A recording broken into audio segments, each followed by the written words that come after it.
Well, hello everyone, and welcome to the spring season here at Vanguard University. We are here to talk spring sports and to kick off another Vanguard athletic season preview. We have head softball coach Sydney Lahners with us here today. Coach, how are you doing? Good, how are you? Doing well. How has your summer been? And your summer, we're already how was your fall? How was the the practice schedule and the couple fall ball games you had? Practice schedule was good. Fall was good. I think we played 3 games. Just kind of seeing where we're at, really, getting the freshmen kind of comfortable with everyone else and returners learning how to lead. So the fall was good for our program. Excellent. Yeah. Well, let's take it back before summer to the end of last year, your final NAIA season of competition. 42-13 overall, another 40-win season. 14-6 in conference, finished second, but who cares because you won your second straight GSAC Tournament title, a great way to cap your time in the conference, and then headed up to Oregon for the NAIA opening round. Talk a little bit about last year, what that was like, what it took for the team to win the GSAC Tournament again, and have some initial success. We won't go necessarily on the final bits of that Oregon trip, but getting to the national tournament and winning a couple games up there. Yeah, obviously last year we had a very strong year. In my opinion, it's been the most consistent year that we've had overall in my time here, which was our goal. You know, the year previous, yes, we won our tournament, but it was a Hail Mary per se. So to really see our team just play good softball consistently in an over 50 game season is impressive, and that's exactly what we did through GSAC, and then obviously the tournament as well, and even into opening round. Opening round, it was definitely a heartbreaker how we went out, but just to get that experience for our team and to kind of end the NAIA chapter in that way was great. Our seniors did a phenomenal job last year leading. We were heavy upperclassmen. We had a lot of key juniors as well who are now seniors this year, so I'm excited to see how they lead this year, being seniors. It was certainly fun, especially taking that first game off of Oregon Tech. That was a really cool moment. So, a lot of great things.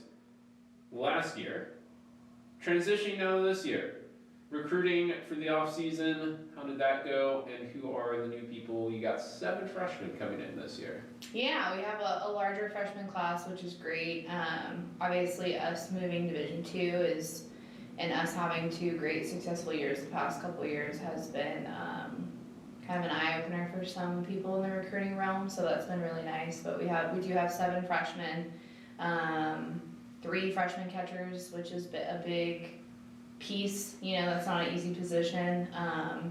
A pitcher, some infielders, and an outfielder. So it's kind of we got everything. So we'll see how they contribute this year. As a team going into the season, what are you obviously mentioned Cedars leading again, but what are you kind of looking for in this first transition year of Division II softball? I think this year's going to be a little bit different for us. Obviously, we can't play postseason, so really finding how to motivate the team in terms of just being competitive on a day-to-day basis. We're also going into a higher level of competition, so our practices have been a little bit harder, and just we're trying to brace ourselves for a better conference, better games, day-to-day, things like that. Even the returners, my seniors, they've never played Division II softball, so this will be a test, you know, to their leadership, but as well as just keeping the team competitive throughout the entire year, regardless of postseason not being in the cards for us this year. Regular season still on the line. That's something to play for. That's very true. That is true. And speaking of bulking up for this NCAA season, you were able to expand your coaching staff a little bit. What does it mean to have Leilani Mayfield back and then adding on Michaela Dees as a volunteer assistant? It's been a huge blessing. Coach Gabby and I were the only 2 last year, and we did it. You know, we had a great year, but it was really hard. just running practice with 2 coaches and 28 players is not an easy task. So the fact that we've doubled our coaches this year just means more eyes on the girls during practice, more coaching, more attention that they can get. So it's been a massive blessing. Leilani brings a lot to the table. She played 4 years at Syracuse and then obviously played her 5th year here, so to have an alum is great. And with some NCAA experience. Yes. She's been working with our hitters mostly in the outfield, so she brings a lot of experience and wisdom, and just they've really kind of latched on to her coaching style, which has been great. And then KK, Michaela, she works with our outfield as well, somebody with some Division I playing experience as well. She played 4 years at Bowling Green, so just it's a great opportunity for our players to learn from, 4 younger females that were in their shoes not too long ago. So it's probably been the biggest blessing of the year, is just doubling our coaching staff. I'm sure that allows Gabby to fill a bit more in with just doing the pitching instead of doing everything else, which is her specialty. So correct. I'm glad that Gabby really stepped up last year and worked with our outfield and did some things that were the first time she was doing, and it was just because we needed it, and she did a great job, and so I'm happy that this year she gets to kind of settle back in with the battery and just work with them.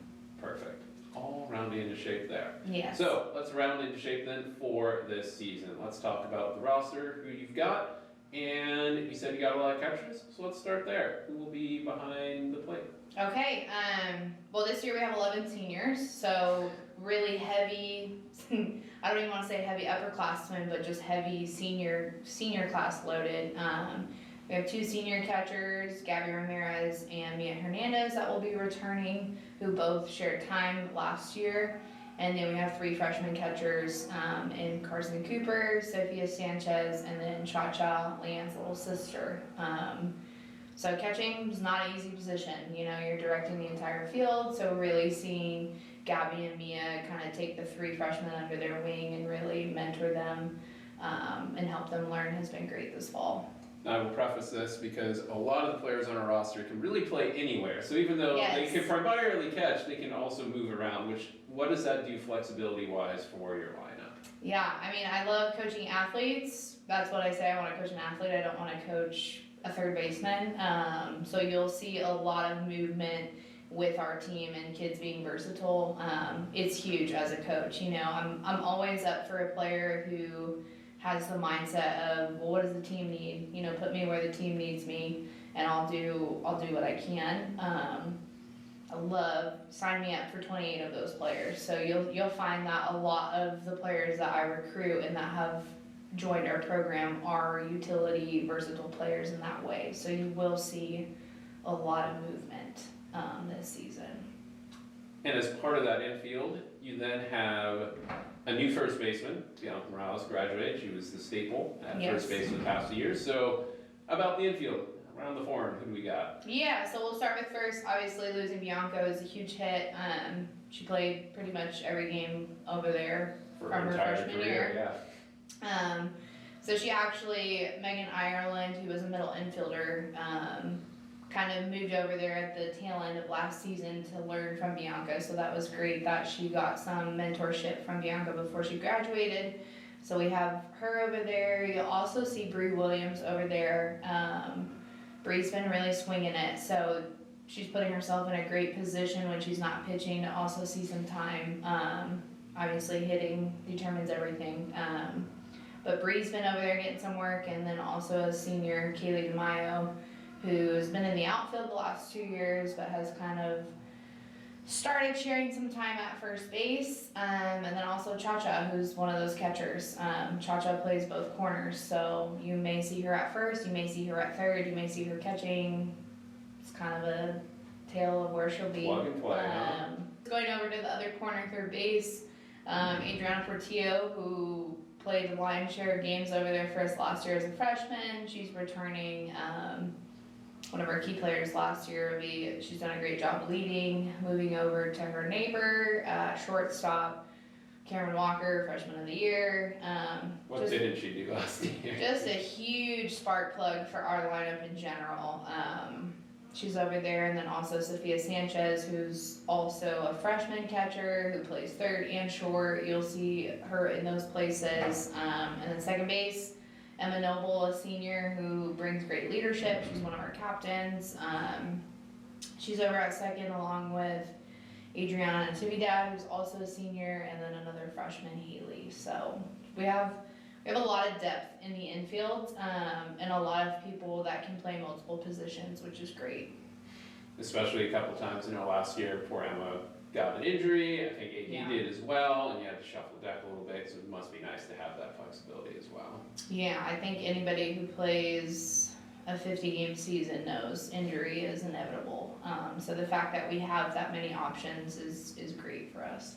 Well, let's get to the outfield.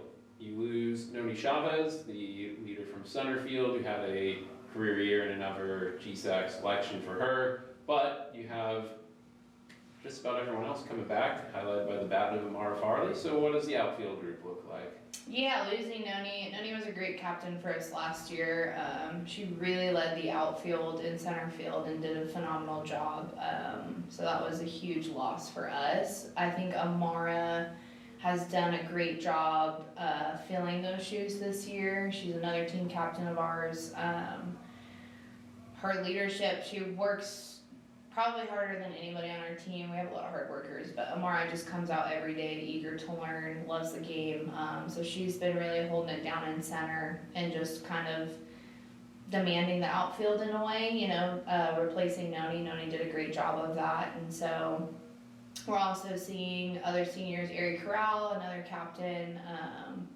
Lily Roth has been doing really well, who is a sophomore. So we're just, Tiffany Pope is back from a knee injury. We didn't have her last year. So she's been doing great recovering and just kind of gaining her strength back. And a couple other, junior Andrea and a freshman Presley, senior Mars. So overall, we have a lot of options for the outfield. Really excited to see Amara lead in center field, regardless of who else is out there. Like I said before, it all matters about hitting and who's on. That's who's gonna be kind of sharing the grass with her. But it's been great to see the leadership out there. Then we'll bring it to the other side of the equation. We hope that they all come out swinging, hitting for power, hitting for direction, but the other side of the coin is you gotta have some pitching. And luckily you bring back just about everyone that threw last year, and you add an arm in Summer Stevens. So who's hurling from the center this year? Yeah, we have 6 on staff, which is a larger staff. We had 6 last year. So we have a lot of hurlers per se. Obviously Brie Williams has been a staple for our program. She's a senior captain. So I'm excited to see how she competes at the Division II level. Obviously we got kind of a preview last year with playing 4 Division II games, and she went 1-1. The APU one was one of the 1-0 ones, so yes. Get a little offense, and you're right there. Yeah, and then we played San Marcos, who was also ranked at the Division II level, so that was a good test, and we won both those games. So it was good for our team to see that, and Bree did a great job.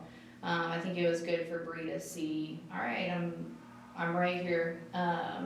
So obviously Bree, another senior, Leanne Miranda, big drop ball pitcher, excited to see her and what she does with her senior year. Obviously Vanessa Robles, who threw quite a bit last year. She kind of over the second starter role. Moved into our number 2, which has historically been our staff's hurdle that we need to get over. We have these arms, but the number 2 seems to be a revolving door, so it was nice to see Vanessa kind of settle into that last year, get some consistency there.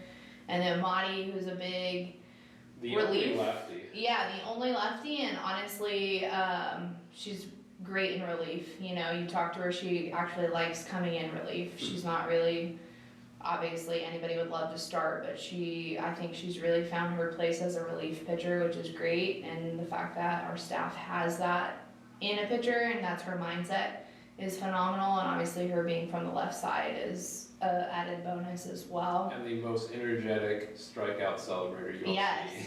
and you'll see her glistening. She's always got glitter somewhere, whether it's in her hair or on her face, I don't know, but she calls it Maudie Magic. And then we also have sophomore Mia, who's returning, who spins the ball very well, has some great off speed, and then Summer Stevens, the freshman.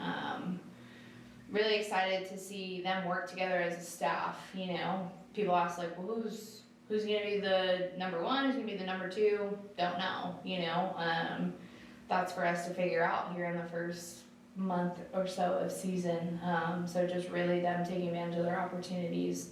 With a larger staff, it gets tough. You know, obviously your opportunities are a little bit further in between than you'd probably like, but that just really, you know, tells you got to take advantage of the opportunity when you do get it. So now that's a nice segue because we can talk about the schedule. Because the first month is quite heavy in terms of who you're playing and where you're playing.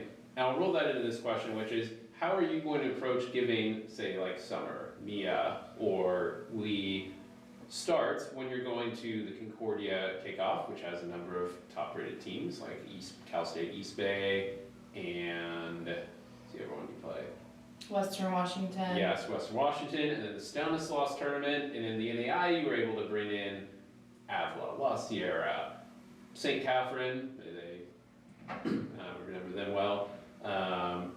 Marymount back when they were a school too. Teams that you could come in, get a couple wins, throw some arms that you didn't necessarily use in some of the high pressure situations, bring in some other people in the field. So how do you approach getting those repetitions in, knowing you're building for the future while also balancing kind of playing to win?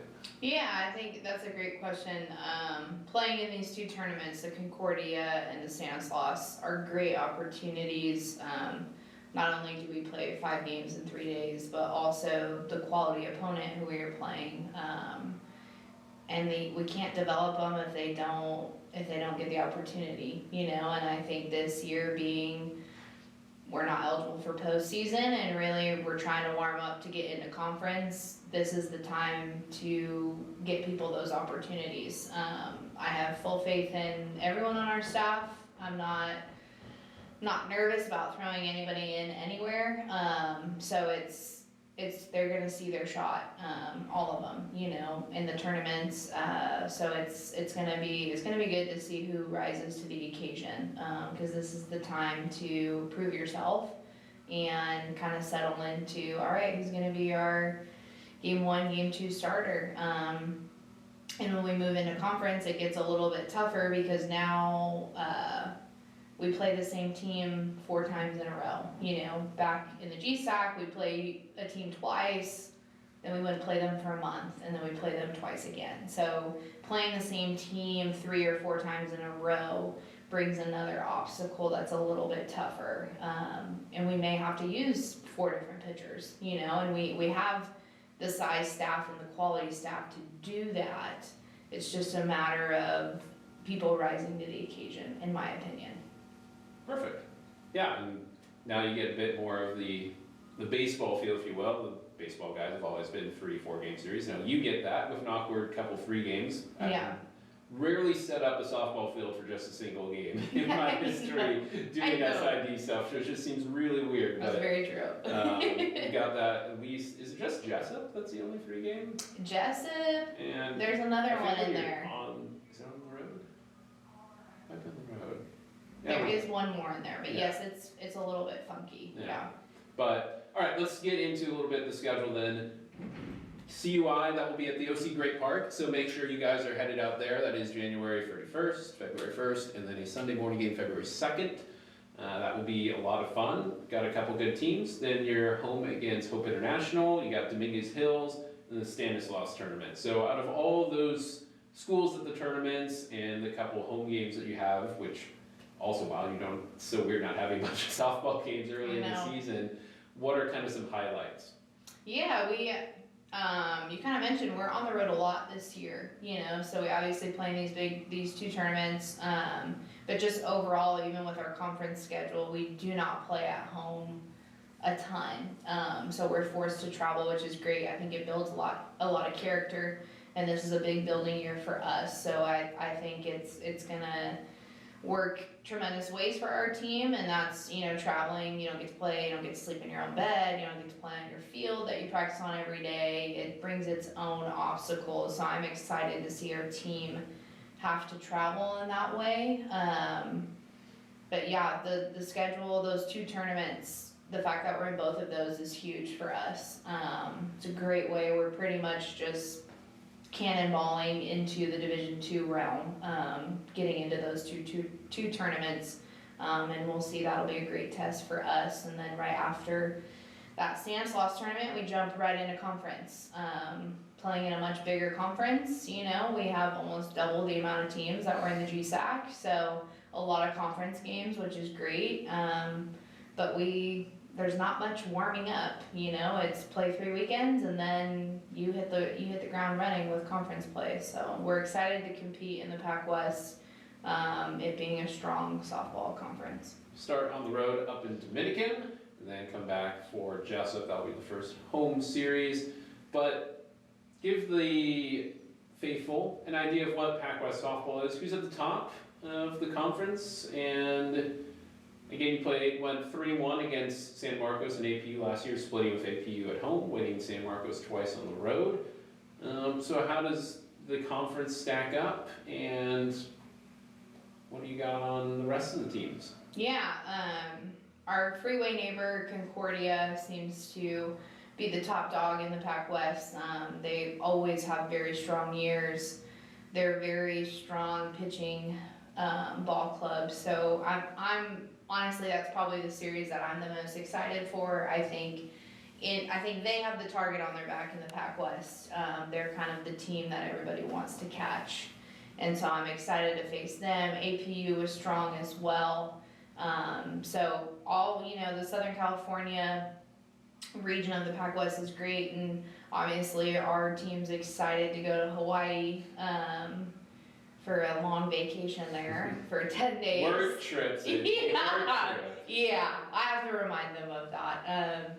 But so obviously we have those 3 Hawaii schools, and then our familiar faces, Jessup and Menlo, joining us. Jessup obviously came off a very, very strong year, finishing 2nd. Oh, so close. It's always a great rivalry there, so we know they're familiar, we know what they bring. And then obviously with RU and Dominican, a couple other Northern California schools. So overall, I think we're going into this just treating everybody. They're all the Concordias, they all are people that we want to reach, and so we're the new kid on the block, and we're gonna really set a name for ourselves this year, the PacWest. If you could be standing right now at the end of the season and look back, what would you say, regardless of record, what is success for you in Vanguard softball in 2025? Regardless of record, that's a good question, Justin. I think just being consistent and competing, not giving away games. It doesn't really matter who you play. If we don't play our game, we're not gonna get the result that we want. So really just being consistent and being competitive throughout a 50-game season, which isn't easy, so just keeping the team on that road of, we're competitive every game, we fight every game, we're in every game, we're not giving away things, as in outs, games, stuff like that. That would make me happy, not giving you a record of, I want to go whatever it is. Just being consistent and competing, that would make me happy. That sounds great to me too. Now, we will be seeing you at home for the first time February, when's the home? I believe it's the 7th. Yes, that was right, Yes. So, February 7th is when softball finally has their first home game of the year. But again, get out to Concordia at the end of January, turn into February to see them at the Golden Eagle Kickoff Classic. And then it will be back for PacWest play against Jessup, that I believe is in early March. Yes. Yes, great. So make sure to follow along at VanguardAlliance.com for where this team is going, what they're up to, and to get your tickets for the home games coming up. Coach Lahners, thanks so much for joining us here today. Have a great season. We'll see you out at the softball field. Thank you, Justin.